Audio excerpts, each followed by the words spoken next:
ko su Hurricane privatno, kad pričamo o tome? Koliko se razlikuje? Smeju se. Ne morate baš ono da kažete.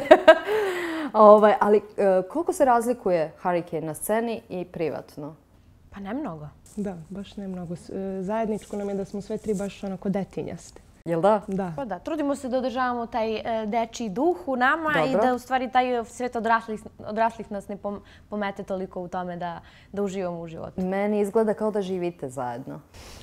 Pa boga mi nemamo privatno. Mi smo 24 sata dnevno u poslu i stvarno nemamo privatno slobodno vreme, tako da eto. Pa dobro, to nije loše. Možda moj predlog da stvarno uzmete jedan stan veliki.